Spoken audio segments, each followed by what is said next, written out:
He wasn't supposed to exist in any public record, his name erased from every declassified document. His picture blurred in every rare photograph that ever leaked, yet if not for him, 52 Americans would never have returned home alive.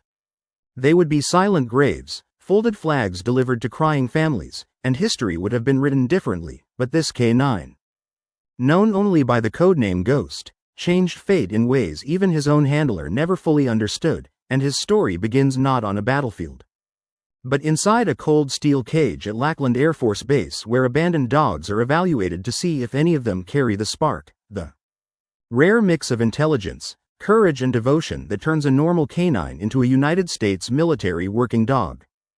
Ghost wasn't strong like a Belgian Malinois nor as fierce-looking as a German Shepherd. He was a lean, white-coated canine with mismatched eyes, one deep brown, one ice blue, something that made him stand out in the worst way.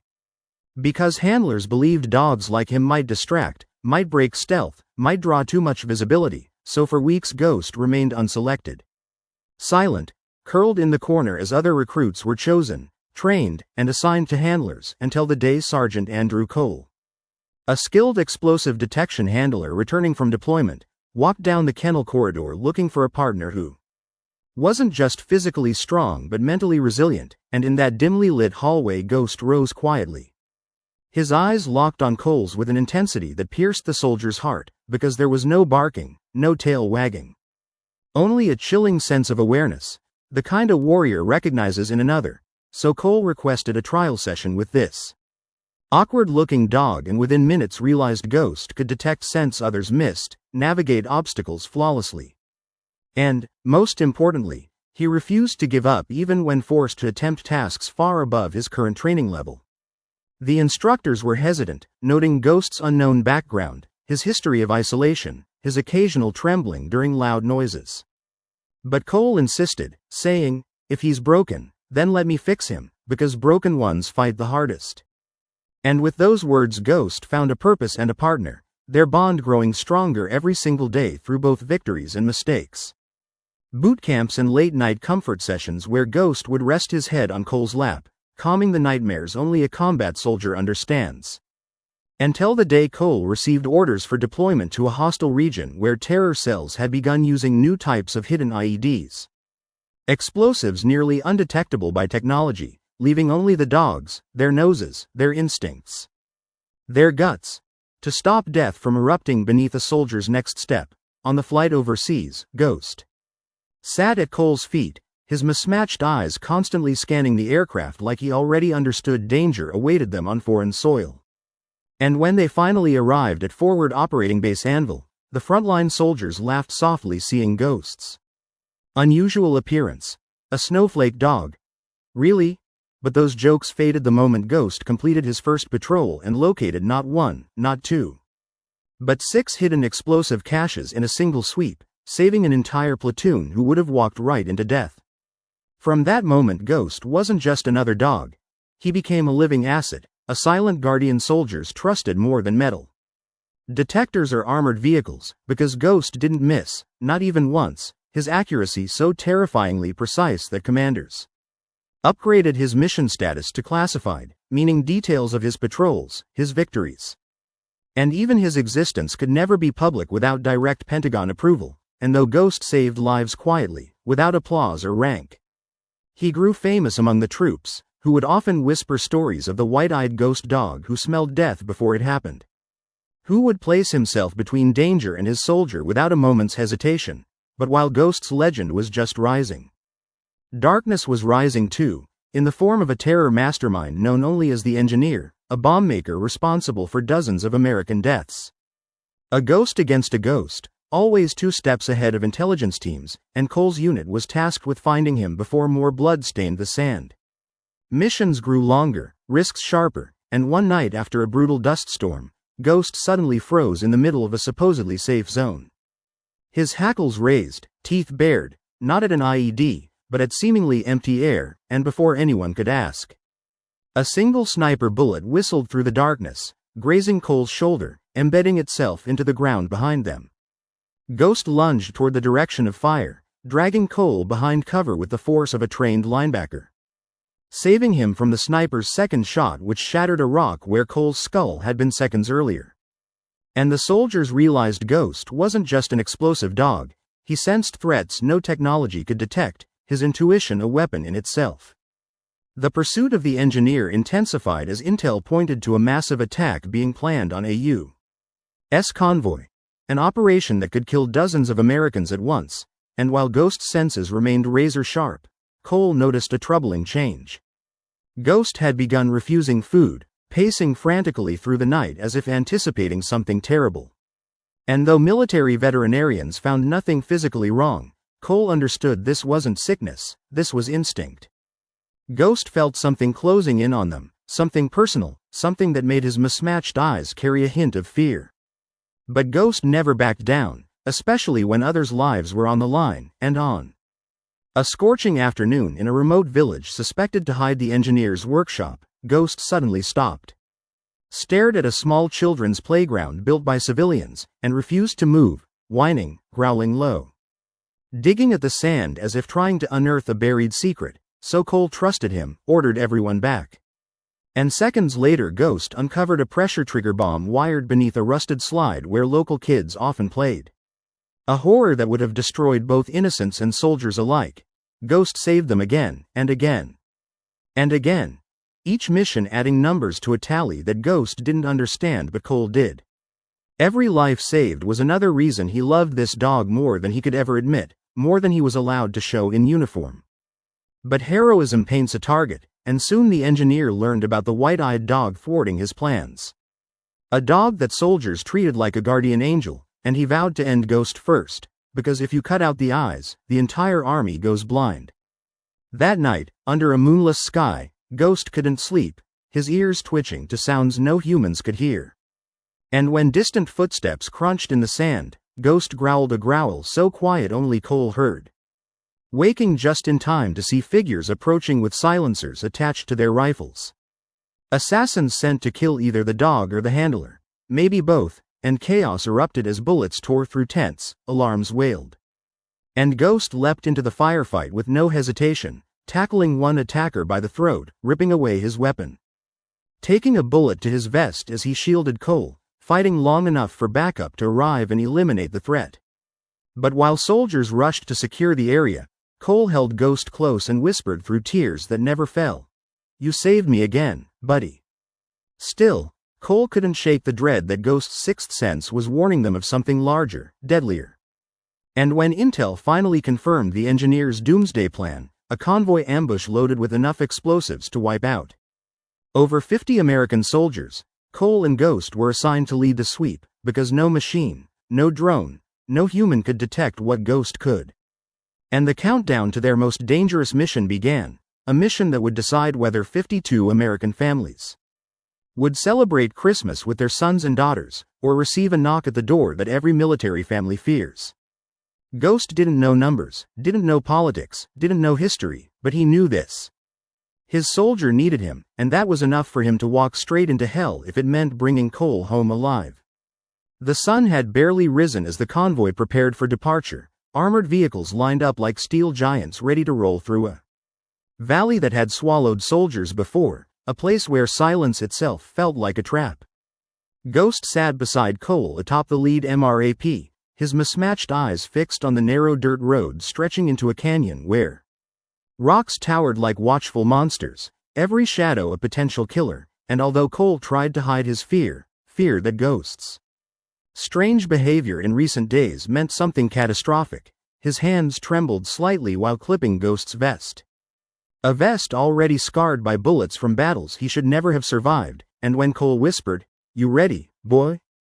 Ghost only pressed his head into Cole's chest briefly as if saying, "Stay close, danger is near," and soon the engines roared. Tires grinding against gravel, radios crackling with troop chatter, while Ghost's ears twitched with every faint vibration the humans ignored.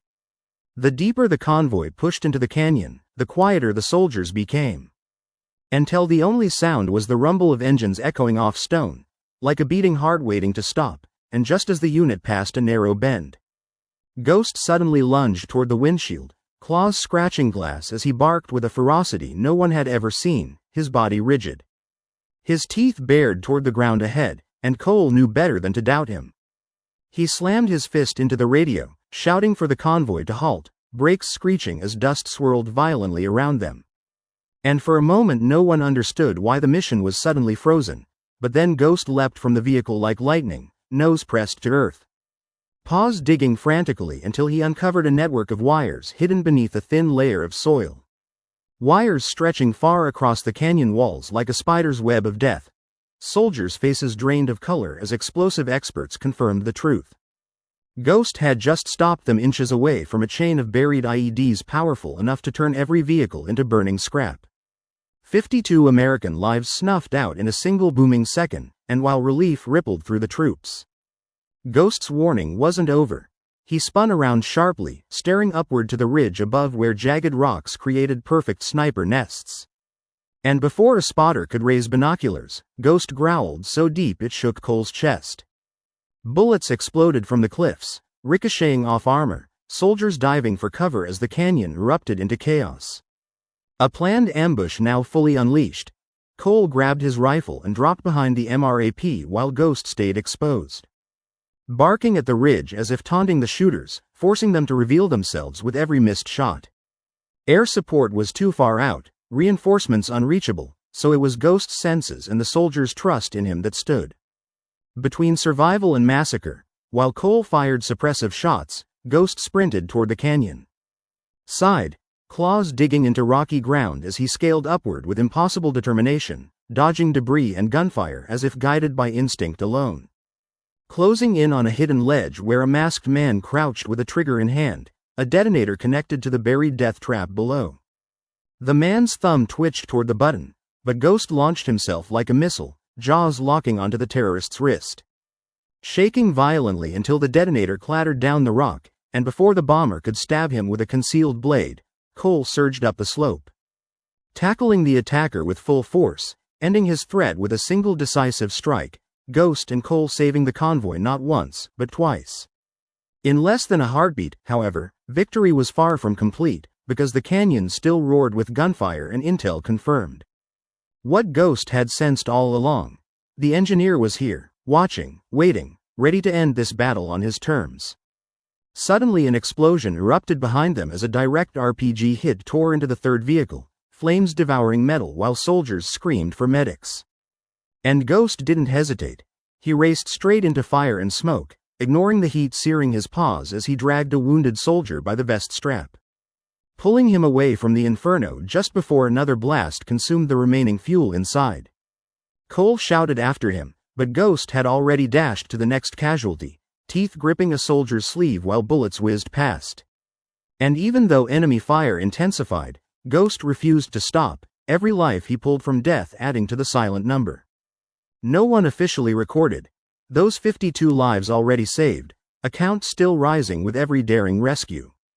The battle raged on, until an eerie silence fell. Gunfire ceased as dust drifted like mist through the canyon air, and Cole realized this wasn't the end, just the quiet breath before the final strike, and as smoke thinned he saw him. The engineer, standing on a ledge with a dead man's remote in his hand and hatred burning in his eyes. His gaze fixed not on the soldiers, but on Ghost, the two locked eyes, one driven by vengeance, the other by duty, and though the engineer attempted to flee deeper into the canyon tunnels, Cole and Ghost gave chase. Knowing this was the only chance to stop the architect of so much death, inside the dark cave, the air thick with sand and the smell of battery acid, Ghost's world shifted into pure instinct, his nose leading them through twisting corridors designed to confuse humans. But Ghost wasn't human. He was a hunter trained by trauma and love, and eventually he stopped before a rusted iron door behind which faint metallic clicking echoed, the sound of someone assembling the trigger to the real bomb. The one meant to detonate if the convoy escaped the canyon, a monstrous secondary blast designed to finish what the first had failed. Cole radioed coordinates while Ghost scratched at the door, ready to burst through, but HQ warned them, "Do not engage, that entire cave could go up." Yet Ghost growled low, eyes burning with the same fire he showed the night assassins came for them. And Cole made the choice that military protocol would never approve. He kicked the door open. Chaos flashed into action, the engineer spinning in shock as Ghost launched, teeth tearing into the bomber's arm. But the man still managed to slam his fist toward the primary detonator, and Cole, desperate, heart pounding like a war drum, fired 3 rapid shots. The final one shattering the detonator's control board, sparks flying while the engineer collapsed with Ghost still latched to his arm. Refusing to let go even after the threat was neutralized, the cave trembled violently as explosives began to react to bullet impacts. And Cole grabbed Ghost by the harness, dragging him away from the bomb crates just as the first chain fire erupted, rocks falling. Tunnels collapsing, Cole sprinting with everything in him, Ghost struggling to keep pace on injured paws. Both racing against death itself as the cave crumbled behind them in a deafening roar. They dove out of the collapsing entrance, dust cloud erupting like a volcano, and Cole shielded Ghost beneath his body as boulders smashed down. Heat scorching their backs, ears ringing until the world faded into muffled silence. After long, terrifying seconds, the ground stopped shaking and soldiers rushed in to dig them out, finding Cole coughing, blood running down his head. And Ghost lying limp beside him, his vest melted into his fur, his breathing shallow, one eye swollen shut, but still alive. Medics carried Ghost to a field clinic, Cole limping behind them, refusing to leave his partner's side. Gripping Ghost's paw like a lifeline while whispering, "Hang in there, hero, hang in there." And even though Ghost drifted in and out of consciousness, he never let go of Cole's gaze, those mismatched eyes telling one last truth. The mission was done, the soldiers were safe, the engineer was stopped, and 52 lives now carried futures because one nameless dog refused to die before his duty was complete. When Ghost finally woke, the world around him was a blur of white tents, beeping machines, and the shaky breath of the man who refused to leave his side. Cole had barely slept in 2 days. Sitting on a thin metal chair in the field medical bay with his hand resting on Ghost's paw. Whispering promises like prayers, "We're going home together. I'm not leaving you here," and when Ghost tried to stand to prove he was ready to return to the fight, his legs trembled beneath the weight of his injuries and the morphine that numbed more than pain. The military surgeons said Ghost needed evacuation to a specialized care facility. And Cole agreed only under one condition, that he accompany his partner personally, because after everything Ghost had done, after all the bullets he had taken, all the bombs he had smelled before they killed sons and daughters of America, there was no universe where Cole allowed him to be transported alone like a piece of equipment. The flight home was silent except for Cole's choked whispers and Ghost's soft breaths as he slept beneath a blanket embroidered with the American flag, a blanket reserved only for heroes, and when the aircraft landed stateside, the crew stood at attention, soldiers saluting the stretcher carrying a dog who didn't know medals, ranks, or fame, yet embodied the meaning of sacrifice far more than most humans ever could. Recovery was long and painful, physical therapy almost cruel at times, but Ghost pushed through every exercise with the same determination that once pulled soldiers from burning vehicles, and slowly, step by painful step, he learned to run again, not as fast, not as strong, but with heart more powerful than any war machine. While Ghost healed, Cole fought a different battle, a bureaucratic one, as he begged command to declassify Ghost's record so the world could know the hero who saved 52 American lives. But the answer always came back the same: denied. Mission details remain classified. Despite the frustration, Ghost's spirit kept Cole going, and after months of petitioning, one victory finally came. Ghost was granted honorable retirement, a rare privilege for a dog whose missions were never meant to exist. And as Cole signed the final paperwork, he knew Ghost deserved a home where explosions were only distant memories, where his paws could rest on soft grass instead of burning sand. Retirement didn't mean Ghost was forgotten, though not by the soldiers whose lives he saved. They visited often, some traveling across states just to kneel in the backyard and hug the dog who gave them a future, tears falling into white fur as they whispered their own quiet gratitude. "Thank you, buddy. I became a dad because of you. I saw my sister again because you stopped that bomb. I'm alive because you refused to leave me behind." But the biggest thanks came from Cole himself, who spent evenings sitting with Ghost on the porch watching sunsets burn the sky red and gold, telling stories Ghost couldn't understand yet always listened to, stories of heroism, love, and a bond forged in the most dangerous corners of Earth. Ghost aged with grace, but war had taken pieces from him no medicine could replace. His hearing faded, his steps slowed, and his once icy blue eye clouded as years weighed down the soldier in him. Still, he never missed a moment to press his head into Cole's chest, a silent reminder that he was still there, still protecting his partner in his own quiet way. Then, one peaceful autumn morning, Ghost didn't rise from his bed, his breaths shallow, his gaze distant yet calm, as if he knew the final mission was complete and the last command had already been given.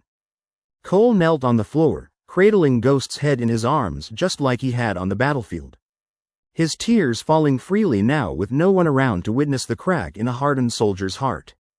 And Ghost's tail gave one last gentle thump against the carpet, his mismatched eyes finding Cole's for the final time, saying everything without a single sound. "I did my job. You're safe now," before his breathing slowed and peacefully became still. Cole remained frozen, nose buried in Ghost's fur, refusing to let the moment pass, refusing to believe the world could keep spinning without the dog who held back death itself for so many. The military offered a quiet burial in a standard K9 cemetery, with a simple plaque marked MWD, classified. But Cole refused. Ghost deserved more than anonymity, so he requested a private ceremony attended only by the soldiers whose names weren't etched on gravestones because of Ghost. There were no official speeches, no public broadcasts, no medals pinned, not because he didn't earn them, but because heroes like Ghost often remain invisible to the world they save. And as Cole held a folded American flag above the small casket, his voice cracked as he whispered through grief and pride. He saved 52 American lives, but no one knows his name. Not the history books, not the news, but we do, and we will never forget him. Ghost was laid to rest beneath an oak tree in Cole's yard, a place where summer breezes rustled leaves like applause and where every sunrise painted the sky the same sandy gold Ghost once raced across in war. Above his grave, Cole built a simple wooden marker, not with Ghost's codename, not with rank or mission numbers, but with the only title that ever mattered between them: my partner, my protector, my best friend. Years have passed since Ghost's heartbeat last echoed near Cole's own, but every night, Cole still looks out the window half expecting to see a white shadow sitting by the tree, still protecting the home he earned peace in. And whenever strangers ask about the small American flag standing alone in the yard, Cole smiles, a sad but proud smile, and tells the